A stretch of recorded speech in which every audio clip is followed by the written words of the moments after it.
In case you missed our last episode of Life with the Polites, MRL, Marriage, Relationships, and Love, here's what you missed. I said earlier, tonight I want to focus on something I believe that's very sensitive in the relationship realm. When we decide to sacrifice our relationship for the sake of another relationship and we leave God out. And I say that simply because we have many people in relationships today, and we all know a few. If they look at those they're involved in, most of them has chosen to compromise in not having a God-centered relationship. Now, this is by no means me being judgmental. This is just real talk. Not judging anyone. This is just real talk. But here's a question for my social media family. How do you compromise having a committed relationship with someone without God? Think about that.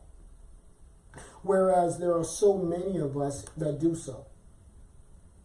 God is supposed to be at the core of every relationship.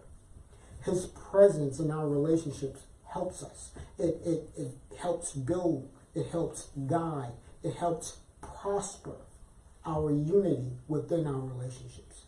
How do we do it? Even more on a personal note, think about this. Our relationships with God will always set the tone for every other relationship that comes in our lives. How can we compromise this? How can we compromise this?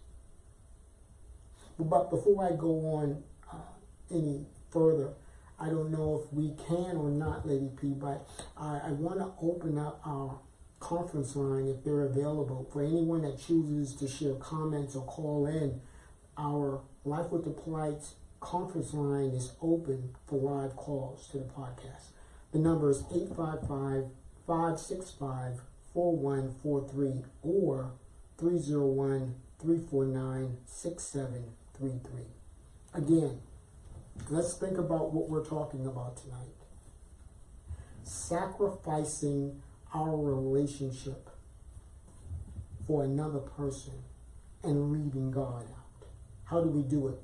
How do we do it? Our relationships should grow. Our relationships with God should grow. And it should grow to where that we are fundamentally growing more and more with God. Not closer to conforming to the ways of the world or embracing the world's culture.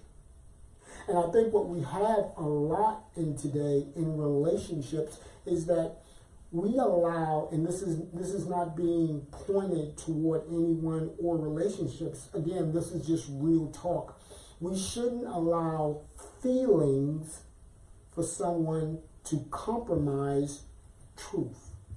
I'm going to stop there for a moment because that's the real part of this conversation.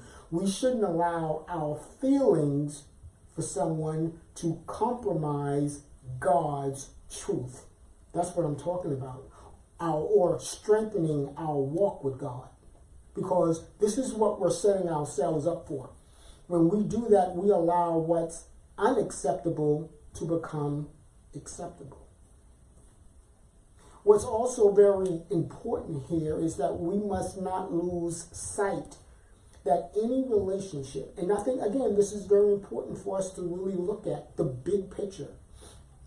We shouldn't lose sight that any relationship that pulls you or pulls me away from God, that's called a distraction. That's called a distraction. And here's why. But here's what I want us to really think about. Because I need many of us to understand that the enemy's biggest fear is for us to become what God has created us to be. And this is why the enemy is committed to trying everything to make us lose focus. Many of us, it's our choosing, choosing. It's our choosing to bring or persuade or even pursue the wrong types of people in our lives. And you know what that does? That helps the enemy's cause. How many of us have swallowed that pill? As believers, as Christians, we are to develop the qualities of Christ and becoming like him. That's what we need to focus on, because a lot of that behind the scene deals with what I call personalities, because much of our personalities are formed through our choices. And when we make new choices, we have to understand that we are letting go the old nature to receive the new. I'm trying to tie this back so we can actually see how the walk is supposed to manifest in our lives. Whereas the new creature is being formed by the truth that we were talking about. The truth of the word. That's what you call the alignment. That's the alignment that a lot of us miss out. Let me give it to you another way, aligning with the topic in which we're talking about. Think about it this way. It's much easier for God to put the right people in your life if you're willing on letting go the people who don't care about your spiritual growth. Does that make any sense for anybody? It's easier when we are in aligned, when we don't compromise the truth. It's easier for God to put the right people in our lives when we are willing on letting go the people who don't care about spiritual growth. The challenge for so many people in relationships sometimes is the thing they mostly are afraid of doing. The very thing that will set them free. It's two of them.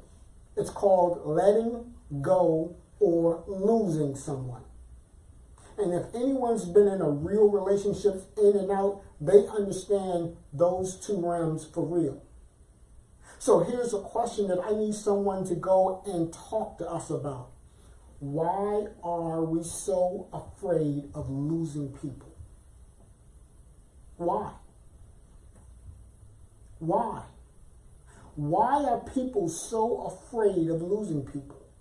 In essence, we should be afraid of losing ourselves. Losing ourselves by trying to please people and others around us. Why are people so afraid? Let me give it to you this way. And again, this is a little personal. We shouldn't be afraid to start over if it's God's will.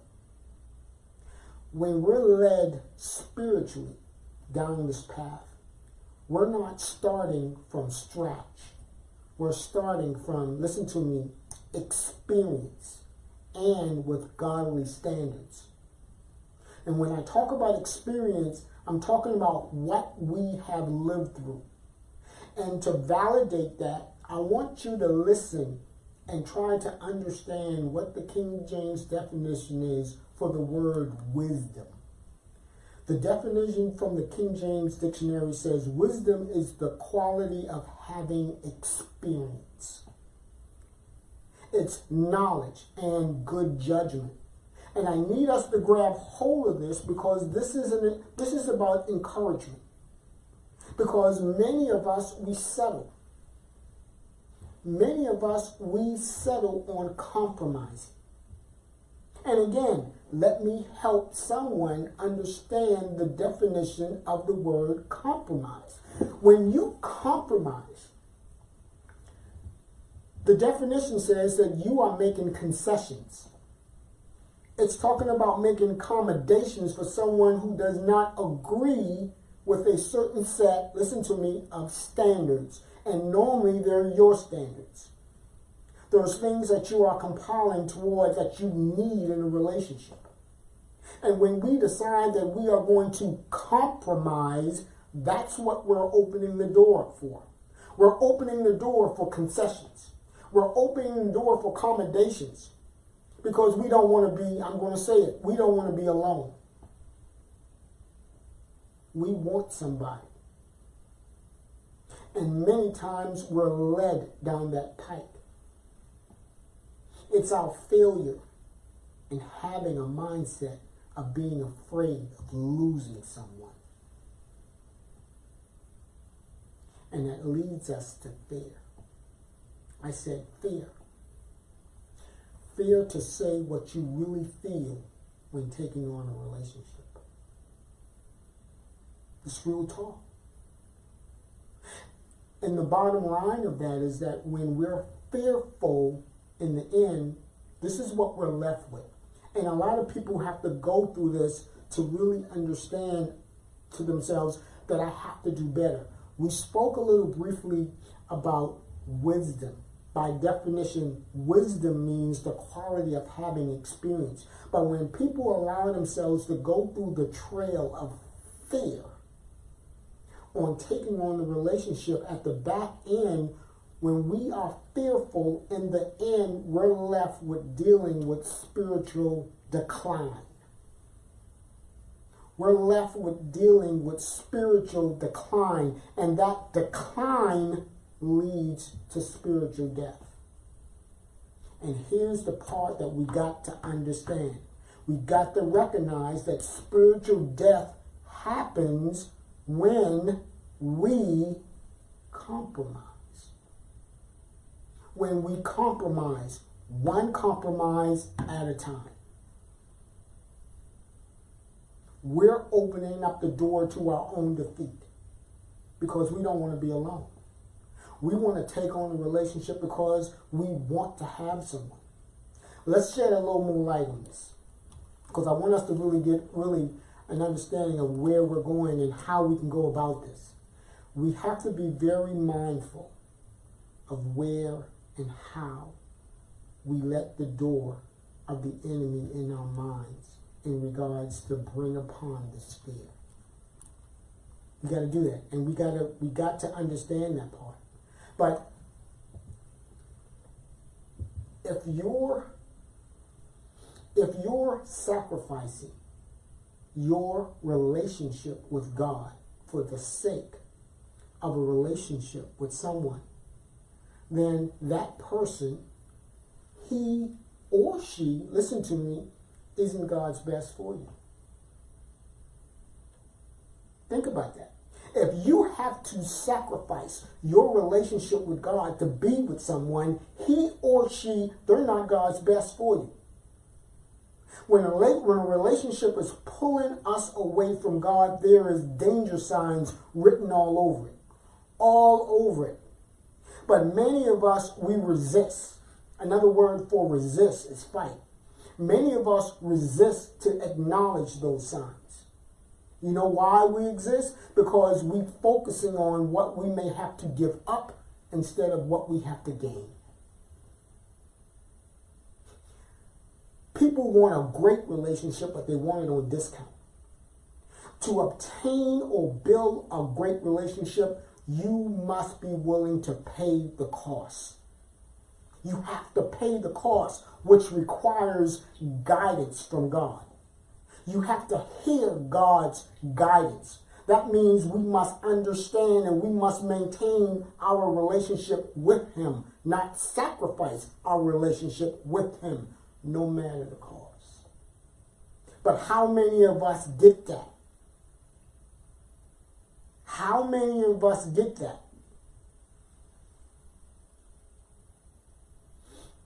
Acceptance is a choice.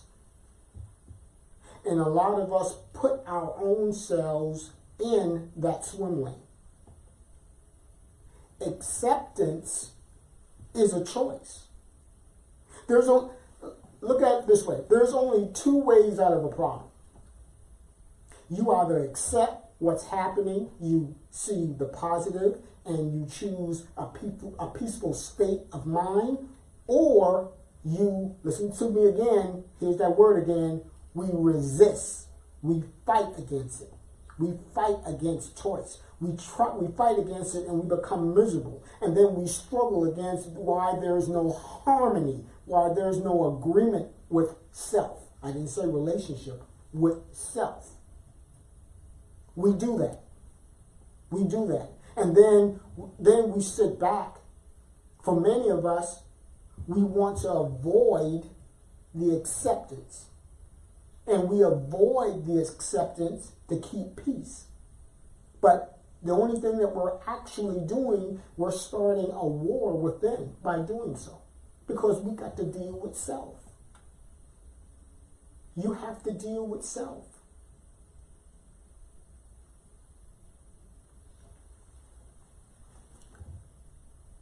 We don't have to struggle to reach God. I'm going to say that again. We do not have to struggle to reach God. We have to struggle to tear away from what we have allowed to separate us from Him. That's where the rubber meets the road. That's where the rubber meets the road.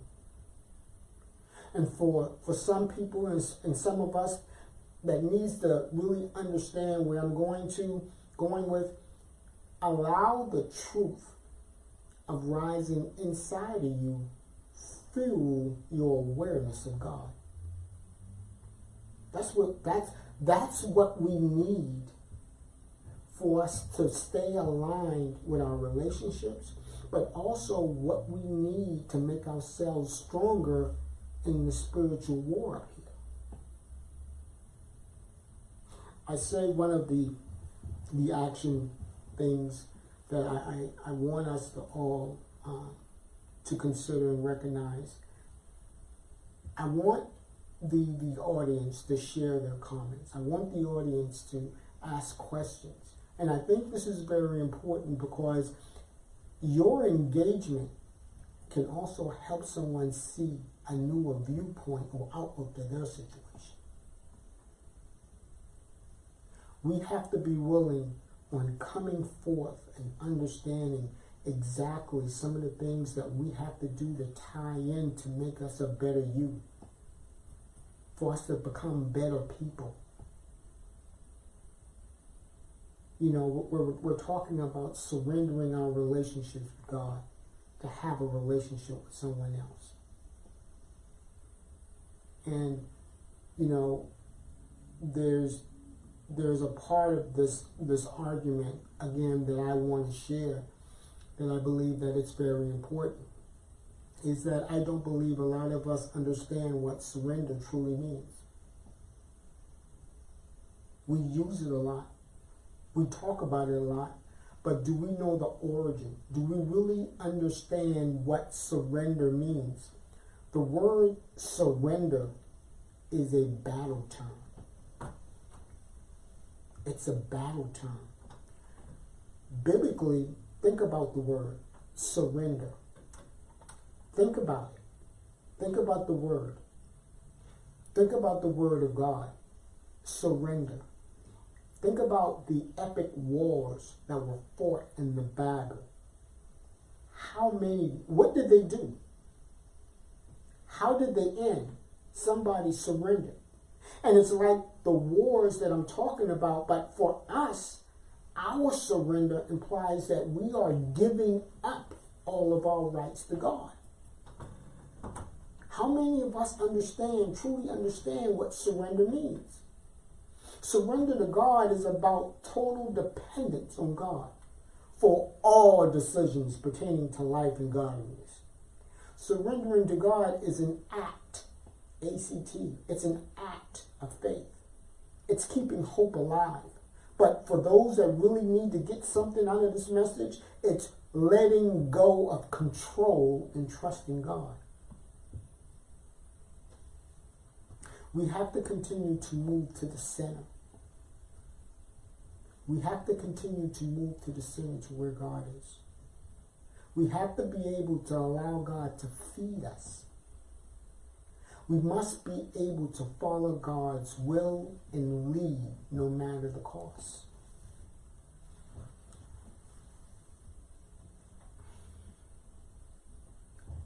no matter the cost. Let's sit there for a moment. No matter the cost. Is being alone that important to so many people that they compromise their relationships with God? Even if that means that you must let go, that's going to hinder your growth in your relationship with God.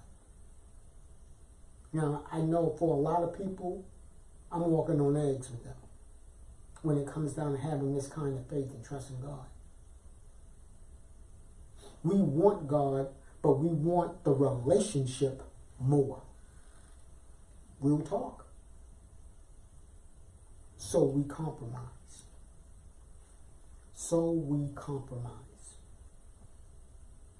We surrender to God. That's what we have to do. We have to understand how important when we go to that level of faith and trust in God, what we are aligning ourselves with, and the new us that's going to come forward. Considering a relationship that we want to put higher than our relationship with God. Because when we surrender to God, there's no other relationship that's greater. A life of purpose can only be filled when we put God first and make Him the center of our lives.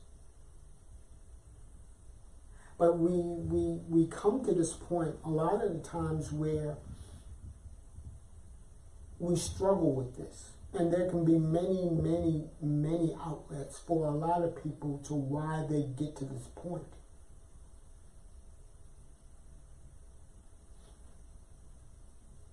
But again, for us to really get a full-size view, let's even talk a little to round this thing about. If we even commit ourselves to understanding the fullness of biblical love, that can even help us understand exactly how important our relationship with God should be. Because when we're talking about biblical love, as the word teaches us, it's not emotions and feelings. That's not biblical love. Biblical love is attitudes and action. That's biblical love. It's attitudes and actions that seek the best interests of a person, regardless of how we feel toward them. That's biblical love.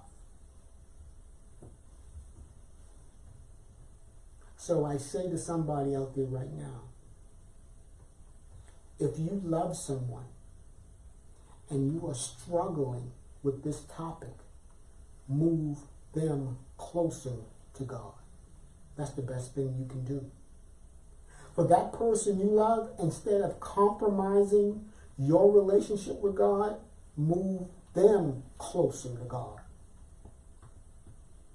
Move them closer to God. We all should focus on wanting to be with someone who also wants to make their relationship with God a priority. That's how we get to where we're going. That's how we harness the fullness of all that God has for us.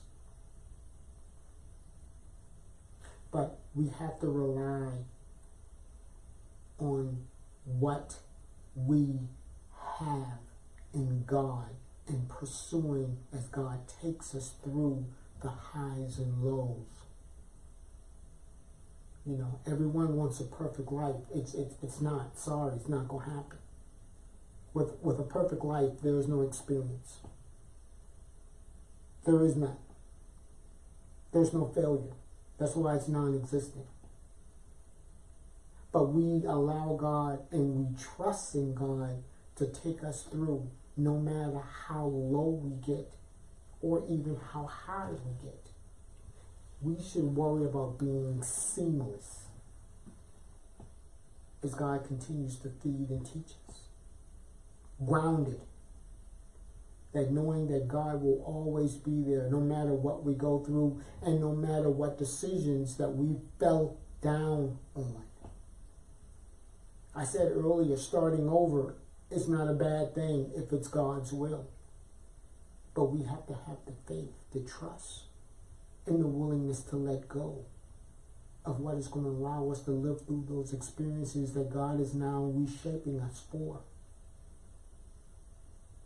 But how many of us really are up for the test? How many? How many are willing to give the Heisman and say, you know what? My relationship with God means that much more to me. How many of us will take a stand and understand, I hear what you're saying, but to sacrifice my relationship with God is something that I'm not going to do. I need God more in my life than I need you. That's taking a stand. That's fulfilling what God wants to see and hear from us. That's a steady hand. That's having the commitment to God to want to know Him more, to want to know Him deeper, to want to allow and put your trust and your faith in Him while you're lonely. Because that's the problem with a lot of people. A lot of people don't want to be alone. A lot of people don't want to be lonely. And I know there's a difference. I get that. But it's the physical part that people gravitate to.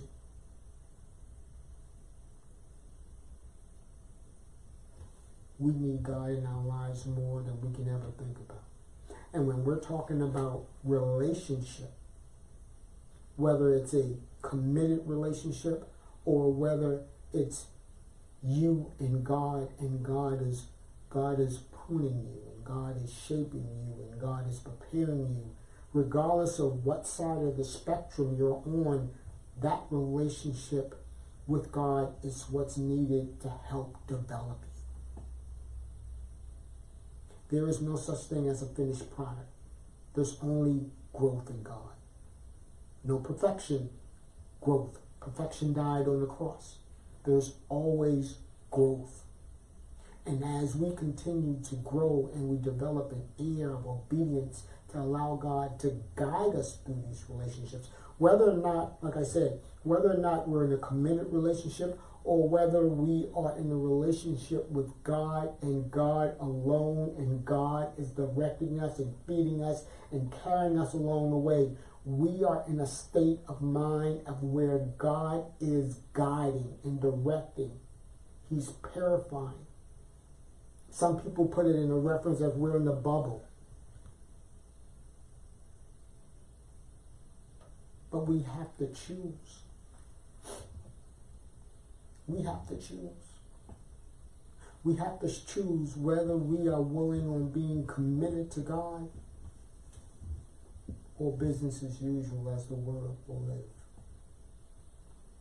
Because the world will tell you that you have to have somebody. The world will tell you, why not?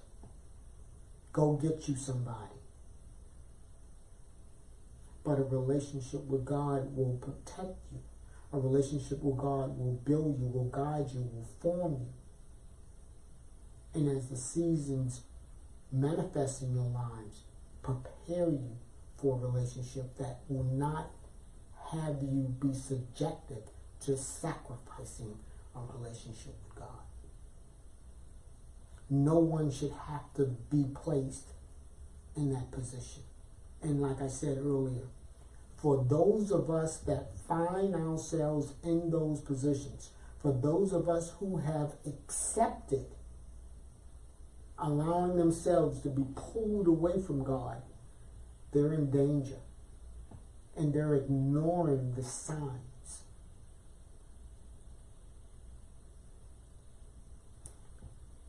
It's very important for us to understand that our growth in God is what's going to always keep us. It's going to keep us.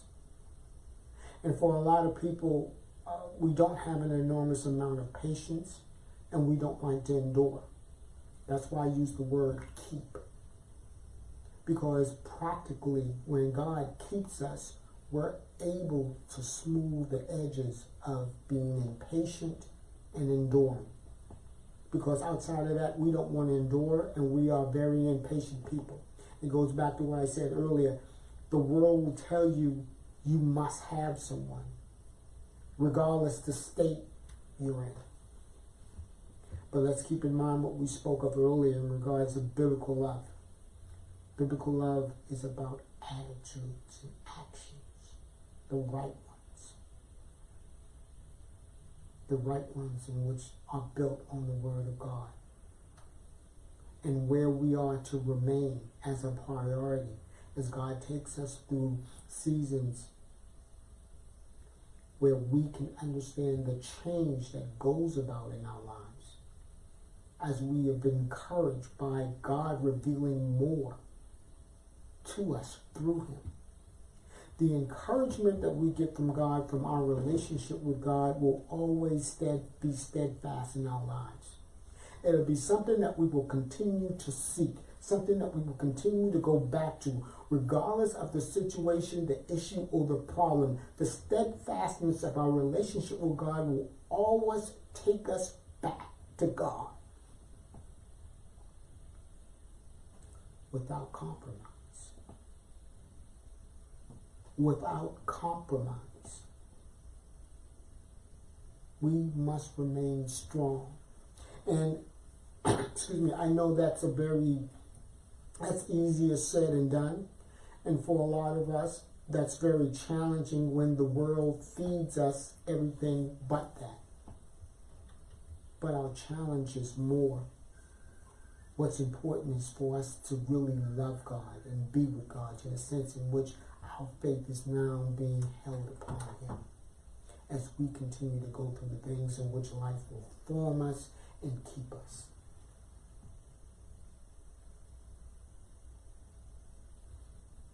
My prayer is that the audience that listens and really spends a little time with this message will really understand what it means to be compelled to maintain a relationship with God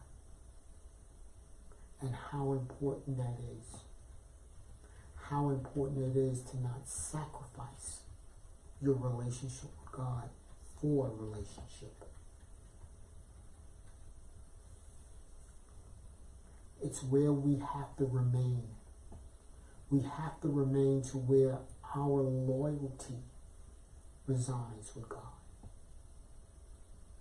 And when we've been able to spiritually harness that, yes, it won't be easy because our battle will continue to remind us, look at the world, look at they're happy.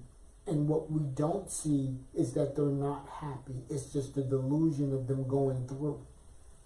And I'm not judging on no, I don't want anyone to feel that this is all about judging on anyone. It's not. It's a practical way of wanting to be stronger in God. And every relationship can become stronger in God if He's invited.